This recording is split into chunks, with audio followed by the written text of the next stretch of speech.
Hey, this is Hans from Dakota Angler and Outfitter, and today we're going to tie one of the best-selling flies in our fly bins at our shop called a Bead Head Mini Leech. And it's, I think, a pattern that was originally devised by Randall Kaufman, and this is a version that is put out by Solitude Flies. And what I've got is a curved shank nymph hook in. This is a Daiichi 1270. I've got a tungsten bead on. You could use a regular brass bead. Wrap to the back, right about where the barb sticks up on the hook.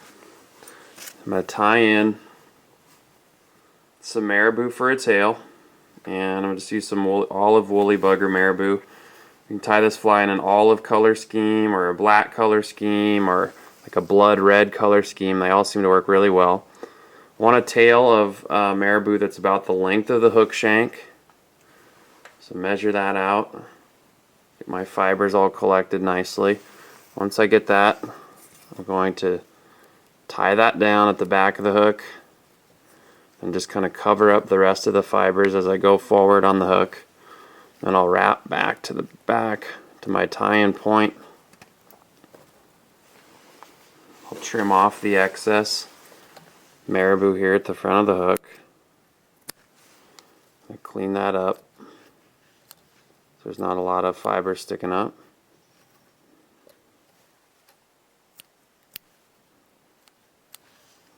Okay, so we've got our tail tied in. Now we'll take some crystal flash, just a couple of strands of crystal flash. We'll tie that in on either side of the tail. And I just like to take a piece that's a few inches long, or two pieces that are a few inches long. Lay two of them on the near side of the hook, catch those and tie them in. Oh, it's a little short. Tie those in about the length of the tail, but tie them in on the near side of the hook with just a wrap or two of thread. And then fold the other two strands over the other side of the hook. And then tie them alongside the hook so they're on the opposite side of the tail. And then you can go ahead and trim off your excess. Adjust the camera here just a second so everything's kind of centered. So now we've got our tail. Now for the body, I do this a little differently than some, but it works really well. It'll give you a nice full body. And what I'm going to do is a technique called clump dubbing. What I'm going to do is where I want my dubbing tied on, I actually just take, this is Peacock Black Ice Dub, and I'm going to just set a clump of that around the hook shank. Just kind of pile it on so it kind of covers the hook shank on all sides. And then tease it back, and then put a wrap of thread in front, and you maybe tease up any extra dubbing you might have. Grab another clump, and it's just working forward in a series of clumps. Make sure you got the dubbing equally distributed around the hook. Sneak forward a little bit, just kind of tease that out. Make sure you don't have a lot of loose fibers. Only keep the fibers that you have trapped. Keep working forward towards the hook eye, folding each clump back as you go. Kind of tease out whatever extra isn't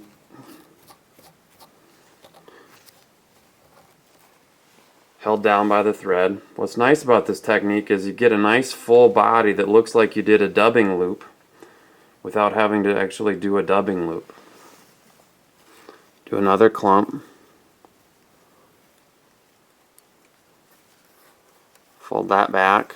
And when I get behind the bead, we're going to put in a little soft hackle. Just kind of go and tease that out with my thumb and forefinger. If you don't want your body quite that fluffy, you can go in and just kind of thin that out a little bit with your scissors. I'm going to trim mine down a little bit.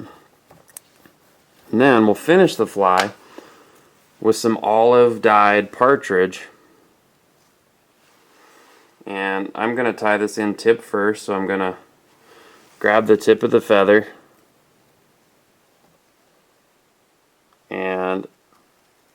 just fold the fibers back. So I'm left with a little triangle at the front. And that triangle I'm going to trim down so there's just a little nub there. And that nub is going to be my tie-in point at the front of the hook.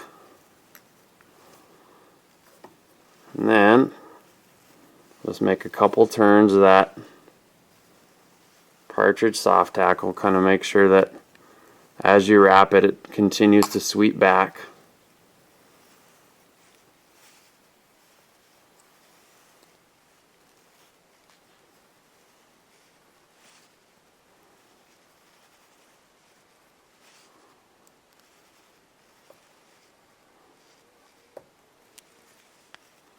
And then when you're done wrapping, you can tie off that hackle with a couple wraps of thread. Trim off your stem. I'm going to sweep that hackle back a little bit.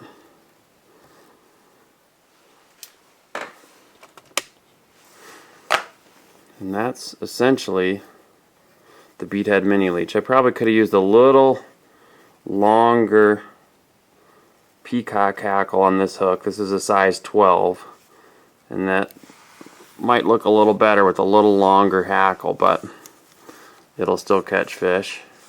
Do a little whip finish at the head of the fly.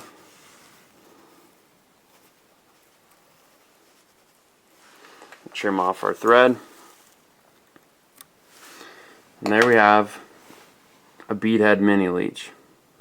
Now this one I tied in kind of a black and olive color scheme. You can vary things up quite a bit by changing the color of the body. Just change the color of ice dubbing or any other kind of dubbing that you want to use. Something with a little flash seems to be nice. Some kind of leech dubbings like Arizona semi-seal work really well. But you can also vary the color of the tail.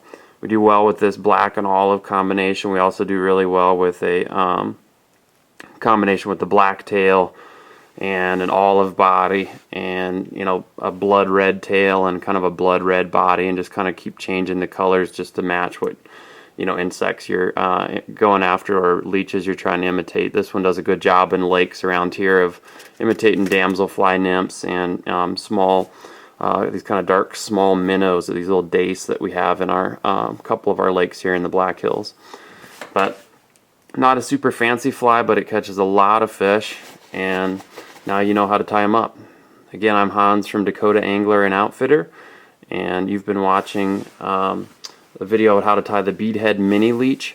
You can watch this video and others at our website, flyfishsd.com, or of course on YouTube, and you can purchase the materials to tie this and other flies at flyfishsd.com.